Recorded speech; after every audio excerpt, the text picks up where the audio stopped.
life look different if you had been raised by a flock of pigeons on a rooftop in New York City? Hi, my name is Julie and welcome to my YouTube channel where I help parents and teachers find the next right book for their 8 to 12-year-old reader.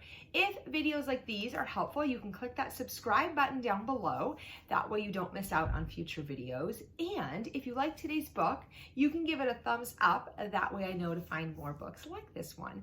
Now, let's talk about today's book. Today's book is called Koo by Kaela Noel, and this is the story of Koo, who was abandoned as an infant in New York City, and she's rescued by a flock of pigeons, and they take her up to live with them in their home, a rooftop in New York City, and so she spends the first number of years of her life up there with them, learning how to survive.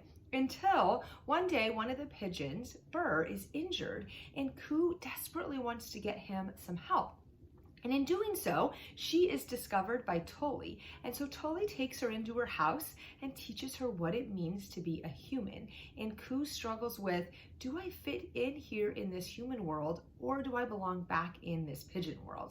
The story has an incredibly unique premise, and it has a very strong sense of setting, which I love. I love to be transported through the pages of the book, and you definitely will be, to New York City.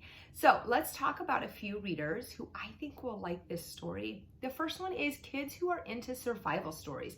So whether they've read Hatchet or Alone and are looking for a book about survival, this one definitely does the trick, as they get to see the unique ways that Koo learns to manage living on a rooftop without ever coming off.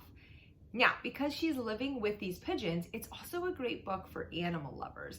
Kids probably don't read a lot of books with pigeons in them, so this is a fun way for them to get to learn about these birds and discover just how smart they are. This book is also great for kids who love discovering a new language. In this story, the author actually creates a pigeon language, and so kids get to see what that would look and sound like for somebody to speak pigeon.